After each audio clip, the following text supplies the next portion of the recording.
saya Tomo Lydia, pendamping PKH Kecamatan Lukma Aceh Besar.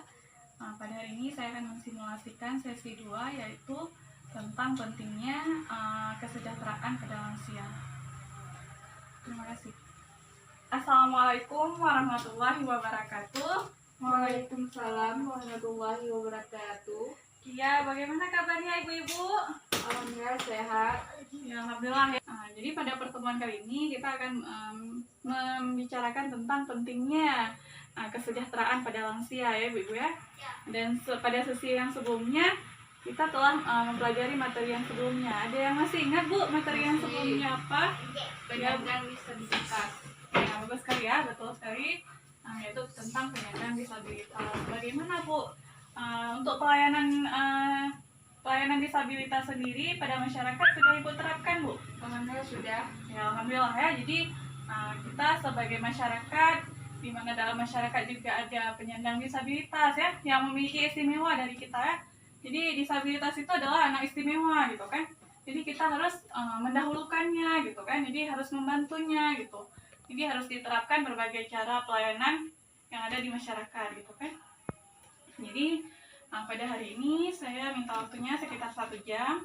Saya pada hari ini akan menjelaskan tentang materi kesejahteraan pada lansia ya Bu ya. Sebelumnya udah tahu nih Bu apa itu lansia? Tahu.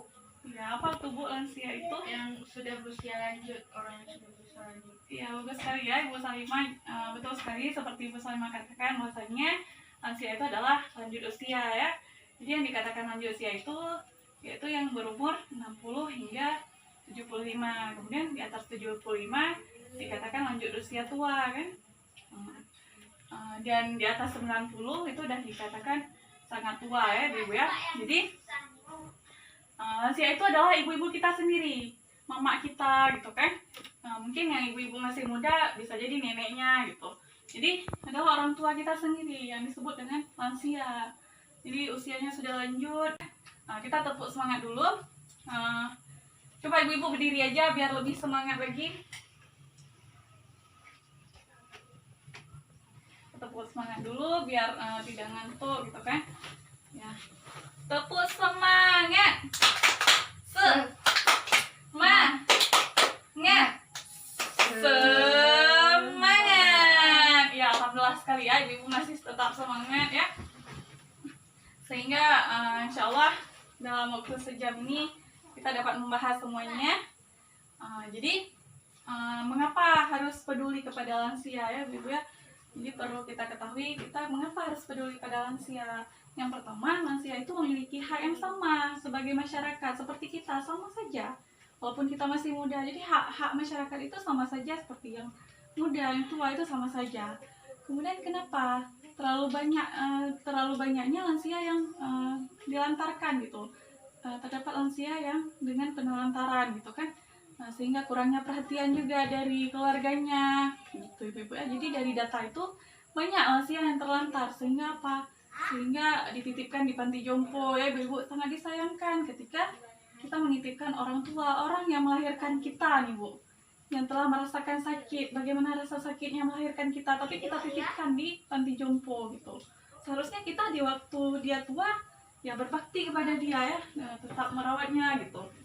Jadi lansia itu juga terkadang mengalami kekerasan gitu, mendapatkan kekerasan baik itu dari keluarganya dan juga mendapatkan penelantaran gitu ya.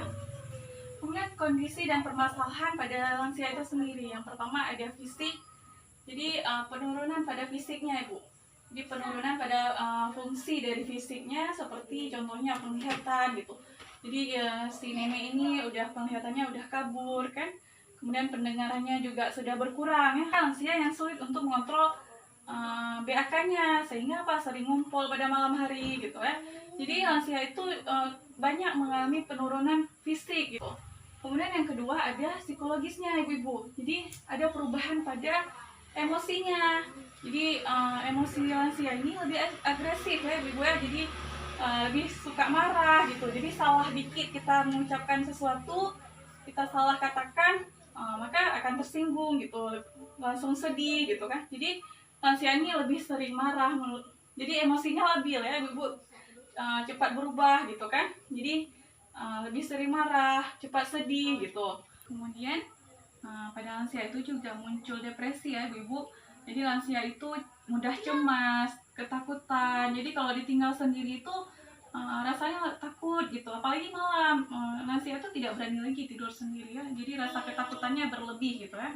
Kemudian perubahan sikap dan perilakunya juga, dia menjadi lebih pendiam, kemudian lebih murung ya, suka melamun. Kemudian lansia itu juga sering mengerti ritual. Jadi orang tua mungkin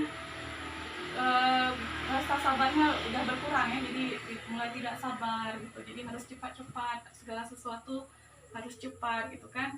Mulai tidak bersyukur, kadang juga tidak tabah dalam menghadapi kondisi saat ini ya. Mungkin dulunya masih sehat, bugar, tapi sekarang udah harus terbaring gitu ya. Jadi ada hal-hal tertentu yang membuat lansia itu sendiri menjadi seperti itu ya. Kemudian ada kekerasan dan penelantaran pada lansia ya. Yang pertama itu ada fisik ya Ibu. Jadi fisik itu yang menyebabkan rasa kesakitan nih pada lansia. Seperti contohnya kekerasan fisik, kita mencubit lansia, memukulnya ya. Sangat disayangkan ketika orang tua kita yang dibuat seperti itu ya, kita pukul. Ketika kita marah, tidak bisa tahan emosi, kita pukul, kita cubit. Sangat disayangkan ya Ibu-ibu ya, karena bagaimanapun itulah orang tua kita ya, yang mendidik kita, yang melahirkan kita ya.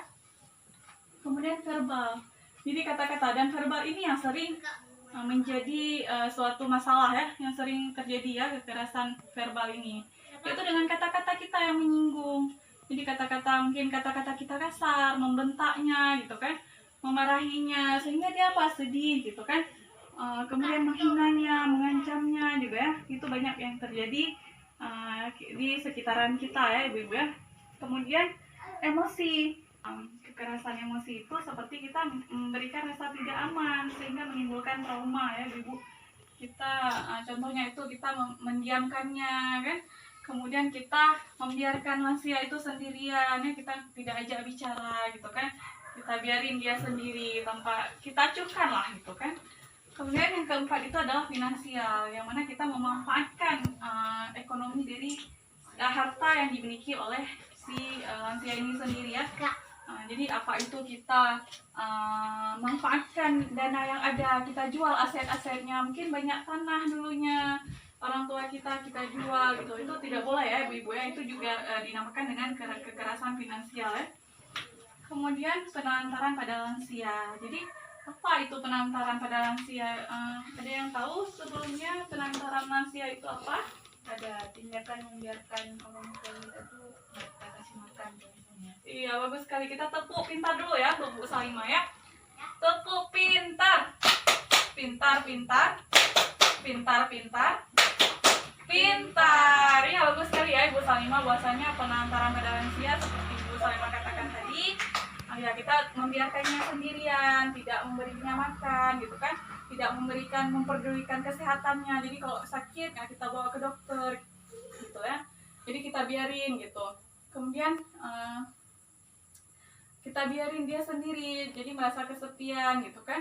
Kemudian membiarkan lansia itu bekerja. Jadi dalam melayani lansia ya, yang pertama itu kita tidak boleh memberikan stigma yang negatif Bu kepada lansia.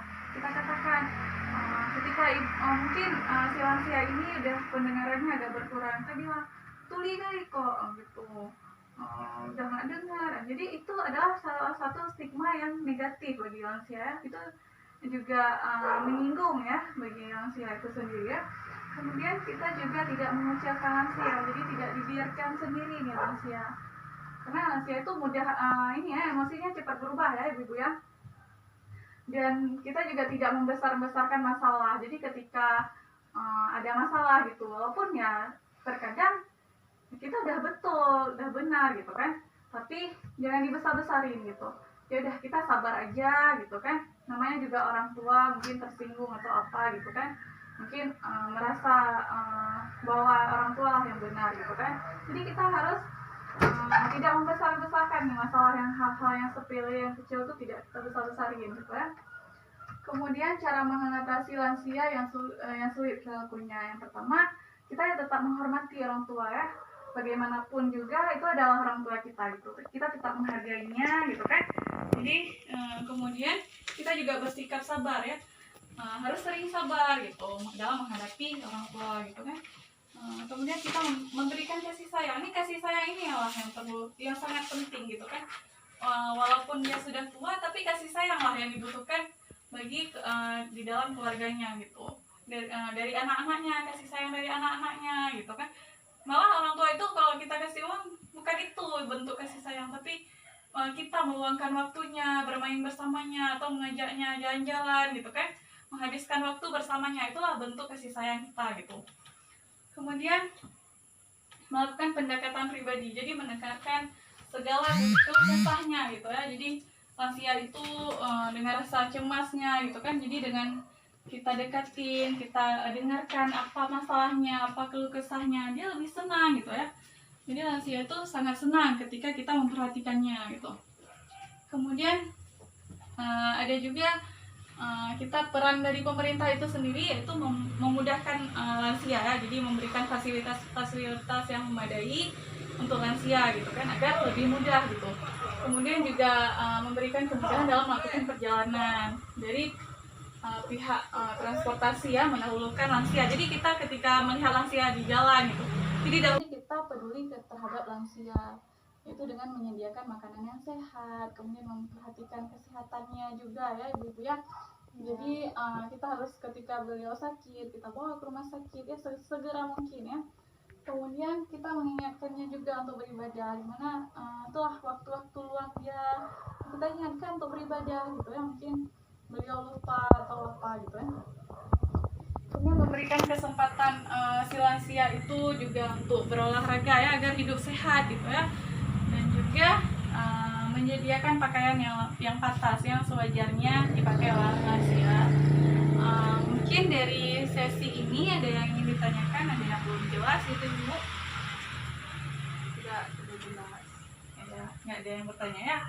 Alhamdulillah untuk materi ini ada yang bisa menyimpulkan Bu untuk materi sesi ini? Ada. Ya, bisa dibilang Bu apa? Kita tuh harus memperhatikan lansia, karena lansia itu kan orang tua kita yang sudah melahirkan kita, dan pemerintah itu juga harus mendukung lansia seperti di fasilitas umum, di kendaraan dan sebagainya. Kemudian kalau udah lansia itu fisik sama psikologisnya dan spiritualnya udah berkurang, dan juga kita harus siap melayani lansia sebagai anak dari orang tua kita. Iya, bagus sekali ya Ibu Salimah. Kita tepuk salut dulu untuk Ibu Salimah ya. Tepuk salut. Salut, salut. Salut, salut. Salut. Iya, betul sekali seperti Bu Salimah katakannya. Jadi kesimpulannya itu adalah kita harus memperhatikan agar lansia itu menjadi sejahtera ya. Apalagi terutama lansia yang masih tinggal sama kita gitu ya, sama anaknya gitu. Itulah waktu kita berbakti pada orang tua. Mungkin waktu kecil itu masa-masa kita untuk berbakti dan membalas jasanya ya ibu-ibu ya. Mungkin hanya ini pada sesi ini. Lebih dan kurang saya mohon maaf apabila ada kesalahan dalam tutur kata, juga saya minta maaf ya ibu ya. Saya akhiri dulu sesi ini. Sebelumnya kita berdoa dulu. Al-Fatihah. Warahmatullah. Baik, terima kasih atas waktunya Ibu-Ibu. Saya akhiri pertemuan kita pada hari ini. Untuk pertemuan selanjutnya kita akan berkumpul di tempat yang sama. Jadi saya tutup dulu sesi ini dengan mengucapkan Assalamualaikum warahmatullahi wabarakatuh. Waalaikumsalam warahmatullahi wabarakatuh.